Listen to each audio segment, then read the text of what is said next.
Kalau untuk kondisi hari ini sih, ini pada umumnya untuk wilayah NTB itu ada potensi hujan sedang hingga lebat. Ini perakiraan kita ini, daerah sini itu untuk, display namanya sinergi web. Jadi setiap, pagi jam 5 pagi sama nanti jam 5 sore kita membuat perakiraan cuaca untuk wilayah NTB sampai 3 hari ke depan. Dan ini, salah satu tampilan untuk pagi ini tadi, tanggal 5 Februari. Terus kemudian untuk wilayah Bima, ini kita biasanya memantau radar cuacanya pakai komputer yang di Sinergi Web ini. Bisa dilihat daerah Bima saat ini potensi berawan, biru-biru ini berawan seperti itu. Terus ada kuning ini ada potensi hujan lagi di daerah Bima. Kemudian untuk wilayah NTB sendiri, Lombok terutama kita punya radar khusus karena di Lombok sendiri radarnya itu ada di kantor luar tadi Mbak, yang gedung tinggi itu. Nah, itu radarnya kita ini displaynya di sini. Untuk daerah Lombok keadaan cuaca masih cerah berawan kemungkinan. Halo pemirsa Suara NTB, senang sekali rasanya saya Kania akan memandu bincang-bincang seru kita bersama Kepala BMKG ZAM Praya bersama Bapak Topan. Silakan Pak menyapa pemirsa Suara NTB dulu Pak. Selamat pagi para pendengar ataupun para pengikut dari Suara NTB. Saya Topan selaku Kepala BMKG ZAM Praya. Salam kenal. Baik, gimana kabar hari ini Pak? Alhamdulillah. Apakah mengikuti suasana cuaca juga Pak? Ya mungkin seperti itu ya. Iya. Ubur-ubur ikan lele. Harus sehat le gitu Iya ya. benar harus semangat le ya. Iya. Apalagi sekarang situasi dan kondisi cuaca ini kalau bisa dibilang buat kita masyarakat ya Pak ya yang sering beradu dengan lapangan gitu Iya. Pak ya, itu sangat berpengaruh sekali. Sangat, Mungkin kita sangat. bisa awali dulu Pak dengan menjawab kekepoan dari masyarakat. Iya. Karena kan udah banyak sekali yang juga bertanya di lingkungan masyarakat juga, ini situasi cuaca kok tiba-tiba angin kencang, tiba-tiba musim hujan, Ya. tiba-tiba Panas, musim galau ya. juga. Musim galau gitu ya. Panas hati, jiwa dan raga semuanya Pak. Mungkin bisa dimulai dari itu dulu. Iya, baik. Mungkin sedikit bercerita ke belakang terkait dengan kondisi musim khususnya di wilayah NTB. Memang pada saat ini untuk wilayah NTB sudah memasuki musim hujan. Nah, jadi mungkin bisa dibilang Pulau NTB untuk kejadian hujan lebih sering. Nah, kalau kita lihat dari data klimatologis, memang untuk Pulau Lombok dan juga Pulau Sumbawa itu karakteristik hujannya berbeda. Tetapi secara umum memang untuk wilayah NTB masuk musim hujan, dan saat ini khususnya di Pulau Sumbawa memang sedang mengalami puncak musim hujan. Dalam artian memang musim hujannya banyak. Sementara untuk Pulau Lombok sendiri untuk puncak musim hujan itu di bulan Desember sampai Januari kemarin. Jadi kemarin kan ada sempat hujannya juga banyak. Dan kalau kita lihat memang puncak musim hujan ini masih bisa dibilang masih ada, khususnya di Pulau Sumbawa. Itu bisa dibilang curah hujan banyak, seperti itu Mbak. Oke baik, kemudian Pak melihat dari hal tersebut nih, titik-titik ini kan sangat mempengaruhi aktivitas warga ya. Okay. Kemudian bagaimana intensitas hujan yang tinggi ini kemudian menjadi fokus dari BMKG sendiri, dan kemudian apa yang mesti dilakukan masyarakat juga Pak? Karena kan masyarakat juga pengen tahu, terus kalau hujan saya cari nafkah gimana? Gitu? Ya, benar. Jadi melanjutkan yang tadi, setelah puncak musim hujan, otomatis kan pasti bertanya kira-kira kapan nih selesai musim hujan, betul. kan? Periodenya ya Pak? Ya, periodenya. Jadi untuk musim hujan ini kita memprediksi sampai di bulan Maret. Sehingga nanti di bulan April sampai dengan Mei itu kemungkinan masa peralihan ataupun transisi dari musim hujan ke musim kemarau. Mungkin seperti itu. Nah, yang perlu diwaspadai adalah ketika musim hujan ini, ketika ada fenomena-fenomena yang aktif. Dalam artian di sini mungkin yang mempengaruhi ataupun yang makin memperburuk kondisi musim hujannya. Bisa dibilang seperti yang 2 hari yang lalu, itu untuk fenomena ataupun dinamika atmosfernya yang aktif itu adalah MGO ataupun serokan angin yang memang sangat mempengaruhi dan membuat awan ataupun pertumbuhan awan konvektif itu di sekitar wilayah selatan Indonesia itu cukup banyak. Nah, jadi bisa dibilang musim hujan yang tadinya mungkin untuk Pulau Lombok ya, taruhlah misalnya rata-rata mungkin 10 mm, dengan aktifnya MGO ini atau serokan angin ini, maka hujannya itu bisa 20 mm. Dalam artian lebih banyak dan memperburuk gitu ya. Selain itu juga aktif juga beberapa bibit badai tropis atau siklon tropis yang berada di sekitar wilayah perairan selatan Indonesia. Itu mulai dari selatannya NTT sampai di selatannya Pulau Jawa.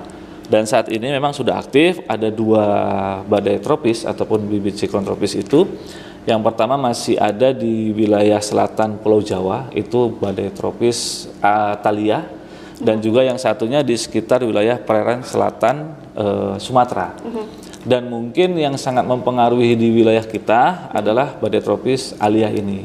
Sehingga mungkin yang menyebabkan hujan masih ada, terus angin kencang masih ada saat ini, itu karena memang faktor konvergensi ataupun daerah pertemuan angin di sekitar wilayah NTB itu banyak. Jadi bisa dibilang untuk angin, potensi angin kencang masih ada, dan hujan dengan sifatnya sedang sampai lebat juga masih ada. Oke, berbicara soal angin kencang ini Pak, beberapa belakangan ini kita semua sih ya Pak ya merasakan kekuatan angin kencang saat kita diem aja itu kayak kita terombang-ambing juga nih Pak, gitu kan. Seberat-beratnya tubuh kita, beban hidup kita gitu Pak ya, kayak kita tetap terombang-ambing dengan angin kencang. Nah ini mungkin bisa dijelaskan Pak, kecepatan angin kencang saat ini, kemudian ini sampai kapan sih kita tiba-tiba reda, nah tiba-tiba angin kencang lagi nih gitu kan, hilang datang datang. Jadi memang untuk potensi angin kencang khususnya untuk seminggu ke depan ini, khususnya di wilayah Pulau Lombok, itu masih ada. Itu masih ada karena memang untuk sirkulasi angin ataupun konvergensi yang ada di atas wilayah NTB itu masih kuat. Sehingga mungkin kita juga mengingatkan untuk Pulau Lombok potensi angin kencang masih ada seperti itu. Jadi memang kita juga sudah menyampaikan kepada stakeholder bahwa untuk potensi angin kencang masih ada, karena memang kalau kita lihat Pulau Lombok ini kan bisa dibilang kotanya ataupun wilayah-wilayahnya masih dominan pohon-pohon tinggi ya, yang mana juga itu sebagai pelindung ataupun mungkin sebagai paru-paru kota. Tetapi di sisi lain ketika memang terjadi cuaca ekstrim, malah justru angin-angin ini yang menimbulkan dampak, kan seperti itu. Memang beberapa titik-titik vital seperti jalan-jalan di bandara, itu kan ke arah bandara juga banyak pohon-pohon besar. Ketika memang itu ada cuaca ekstrim, otomatis pohon tumbang itu akan melumpuhkan akses gitu ya, orang yang mau ke bandara atau mungkin di wilayah-wilayah lain, sehingga kita juga memberikan warning khususnya kepada stakeholder untuk bisa melakukan antisipasi. Dalam hal ini mungkin pruning pohon sebelum kejadian, mungkin begitu Mbak. Oke, untuk kecepatannya sendiri Pak, apakah bisa bisa terhitung nggak Pak berapa knots itu kecepatan angin kencang yang saat ini kami rasakan semua? Terus kemudian periodenya ini Pak? Oh, periodenya. Ya, jadi kalau untuk kategori ekstrim angin sendiri itu kan lebih dari 25 knots ya. 25 knots itu sekitar 47 km per jam. Jadi kalau memang ada angin dengan kecepatan lebih dari 47 km per jam sudah dikatakan ekstrim. Mungkin seperti itu. Jadi dan biasanya kejadian angin yang memang terjadi itu lebih dari 25 knots itu. Seperti itu. Dan untuk periodenya mungkin masih bisa dibilang dia ngacak ya. Kadang itu dari siang menjelang sore itu, terus habis itu nanti mungkin di pagi dini hari, mungkin betul, seperti betul. Ininya kejadiannya, karena memang pada saat itu untuk fenomenanya lagi aktif. Seperti itu. Nah, apakah sebutan fenomena tadi Pak?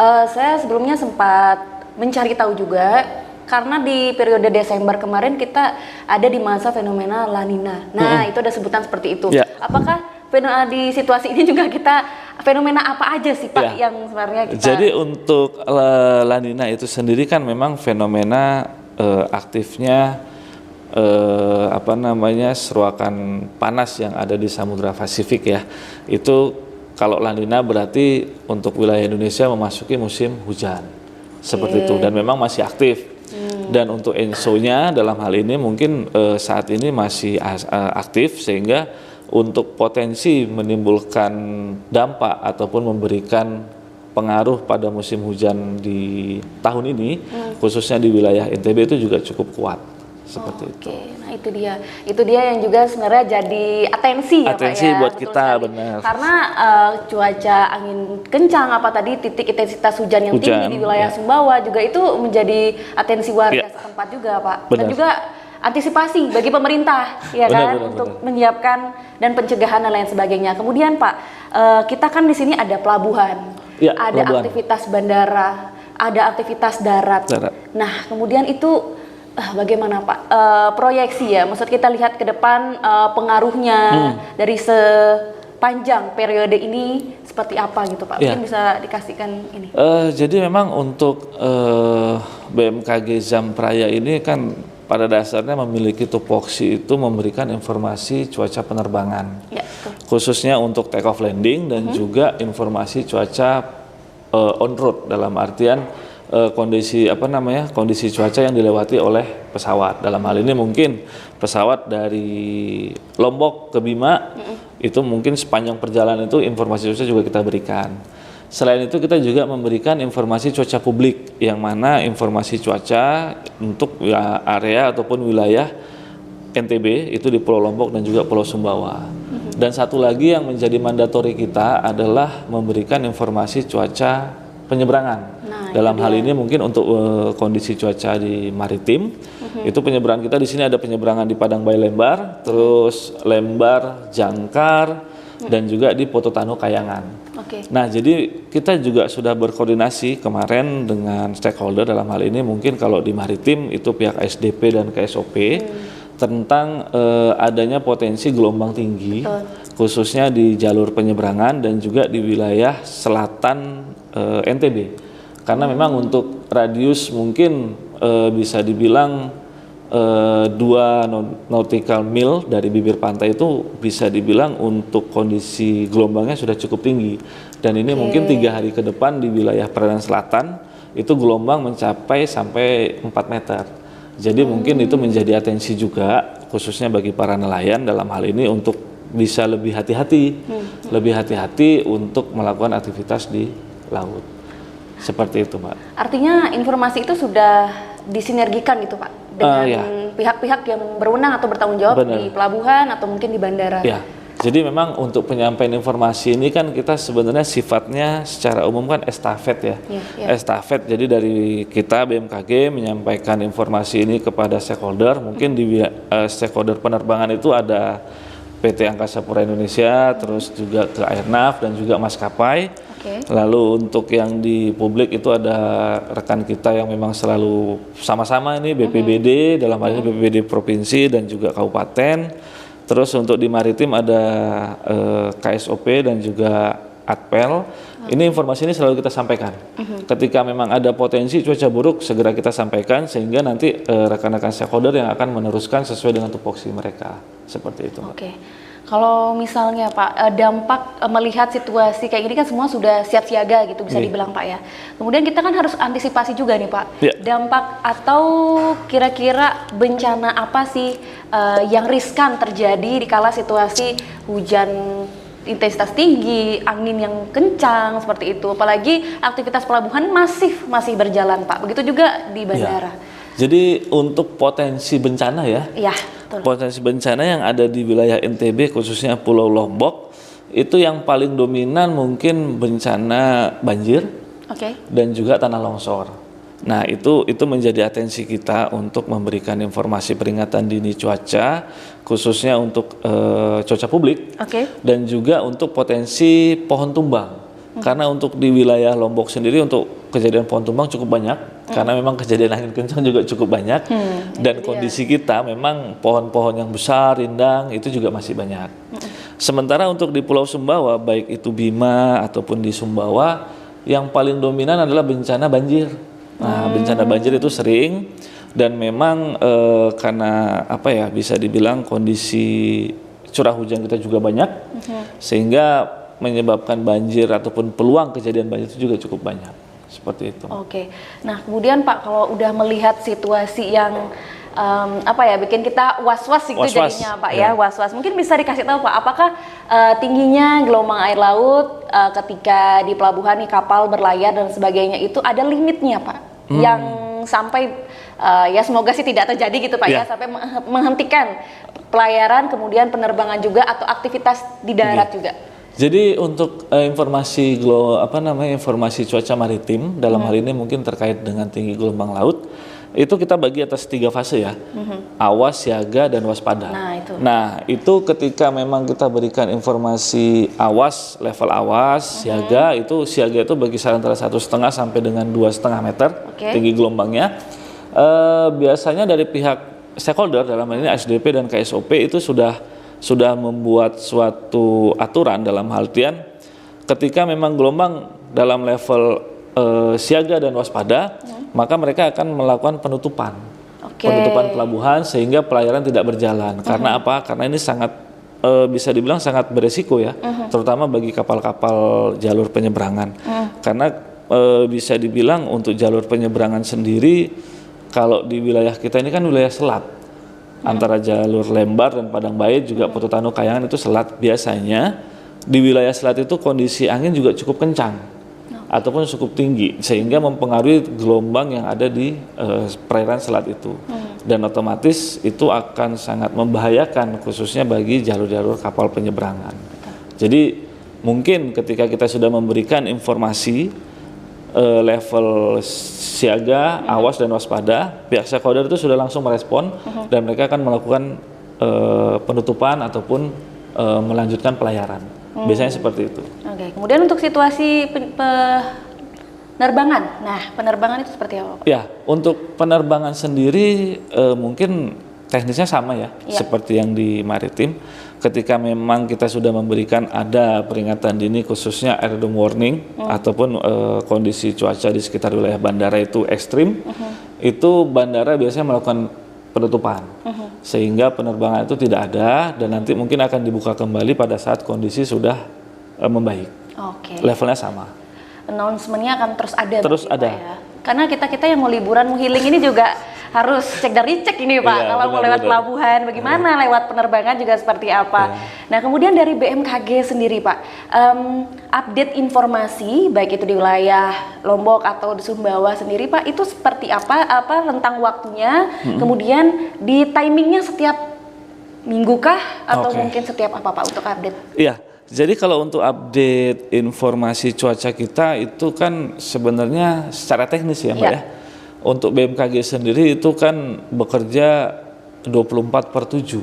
Oh, oke. Nggak tidur ya Pak ya? Ya nggak tidur. Masa berkantong ini. Jadi jangankan ngurusin Mbak ya, angin aja kita urusin Mbak. Aduh. Siap. Jadi bahasa ininya kita seperti itu. Jadi kita operasional itu 24/7 selama 365 hari. Jadi untuk layanan informasi cuaca kita rutin. Itu dari mulai observasi, pengamatan data cuaca, terus kita melakukan analisa, dan juga kita mengirimkan informasi produknya ya. Itu produk hariannya ada, terus untuk produk perakiraan cuaca ekstrim juga ada, bahkan untuk prediksi kondisi cuaca ekstrim 3 hari ke depan juga sudah ada. Dan itu kita biasanya menyebarkan ataupun mendiseminasikan informasi cuaca itu kan di kanal media sosial. Terus biasanya juga kita menyampaikan itu kerjasama ya. Dalam hal ini mungkin seperti dengan media seperti ini. Terus ada juga beberapa teknis pelaksanaan diseminasinya itu mungkin by phone atau by request, karena untuk cuaca ekstrim ini kan sifatnya insidentil ya, tidak rutin, kita juga tidak bisa prediksi kapan, tetapi kita menyikapinya dengan siap. Dalam artian setiap ada potensi cuaca ekstrim kita selalu mendiseminasikan itu gitu. Dan itu kita juga ada beberapa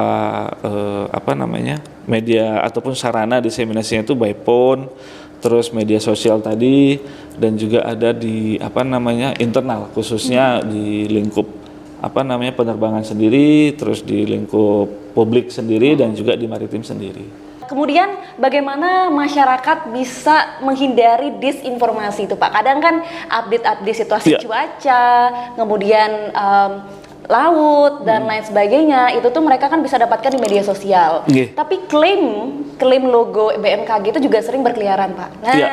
kemudian bagaimana nih dari BMKG menyikapi hal Ya, tersebut? benar. Jadi terkait sama media diseminasi, Mbak ya, itu kadang gini, kita juga menyebarkan informasi itu sebenarnya semakin banyak media yang kita gunakan, kita juga semakin cepat dan semakin mudah untuk melakukan diseminasi. Cuman terkadang gini, ketika hujan kita juga lewat di jalan, tetapi masih ada orang yang berteduh di Bawah pohon. bawah pohon, masih ada orang yang berteduh di pinggir-pinggir rumah gitu. Itu kadang kita sedih, Mbak. Kita sedih dalam artian gini, apa mereka nggak melihat informasi cuaca ya? Nah, kan gitu ya.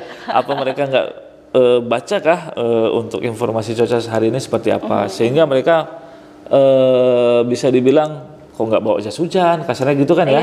Nah, itu kadang kita juga merasa sedih gitu. Tetapi kita tidak berhenti di situ, kita juga tetap berupaya ataupun melakukan diseminasi itu secara masif melalui media-media semacam, kita juga punya konten sederhana yang memang sedikit menggelitik gitu ya, dalam artian lu bawa jas hujan dong gitu. Nah, itu kita sampaikan. Terus habis itu ketika memang mau berpergian ataupun melakukan perjalanan, lu sebelum pergi ke mana, misalnya ke ke tempat-tempat yang wisata itu, lu lihat dong di sana kayak apa kondisi cuacanya gitu. Jangan sampai mau ke Senggigi, mau berenang ternyata gelombangnya tinggi. Akhirnya kan nggak jadi. Nah, jadi kita juga udah membuat media-media seperti itu. Sekarang kan bahasanya kemasannya tuh harus eye-catching ya. Betul. Jadi nggak ada yang kayak semacam himbauan yang waspada ini itu kayaknya udah nggak berlaku. Masuk di generasi sekarang. Iya, makanya kita pakai itu sekarang tuh ya ubur-ubur ikan lele kan gitu ya. Iya, benar. Jadi ya model-model seperti itu kita juga udah kembangkan, kita juga udah coba buat sehingga merespon ataupun minat dari masyarakat itu terhadap informasi ini juga bisa masuk seperti itu, Mbak. Nah, kemudian di mana saja Pak kanal yang bisa ditemui masyarakat Pak? Iya. Untuk tahu informasi itu? Kalau untuk Instagram itu sendiri, kalau tidak salah di info BMKG NTB, terus di Twitter juga ada info BMKG BNTB, dan di website sendiri juga kita ada di stamedzam.com kalau tidak salah. Mungkin seperti itu. Jadi untuk para masyarakat mungkin terkait pada saat musim hujan ini bisa lebih aware ataupun berhati-hati. Dalam hal ini mungkin terkait dengan informasi cuaca bisa melihat ataupun bisa meng-cross-check di kanal-kanal yang kita punya itu. Nah, itu dia pemirsa Suara NTB ya, bisa melihat langsung di kanal-kanal resmi milik BMKG. Nah, kemudian Pak, mungkin kita bisa terakhir menarik benang merahnya nih Pak. Dalam situasi bisa kita lihat periode di bulan Februari, Maret sampai tadi perkiraannya sampai April, baik itu dari kondisi cuaca di langit, angin kencang, hujan dan lain sebagainya. Kemudian imbauan apa yang perlu diperhatikan masyarakat supaya juga mengurangi kekhawatiran supaya nggak terlalu panik attack gitu loh Pak. Jadi mungkin selama periode musim hujan ini kita perlu menyampaikan terkait himbauan bahwa untuk wilayah NTB khususnya di Pulau Lombok dan Pulau Sumbawa saat ini memang masih dalam kondisi musim hujan. Dan untuk musim hujan kali ini memang dipengaruhi oleh beberapa faktor fenomena cuaca, dalam artian adanya siklon tropis, terus aktifnya MGO ataupun serokan angin tadi, itu yang memang memperburuk kondisi musim hujannya.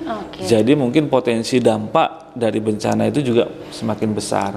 Nah, di sini kita juga menghimbau kepada masyarakat yang memang akan melakukan aktivitas baik itu di darat, udara maupun di laut untuk lebih waspada dan berhati-hati, dan semungkin bisa sedikit banyaknya memperhatikan, melihat, meng-cross-check kanal-kanal informasi cuaca BMKG khususnya yang ada di wilayah NTB.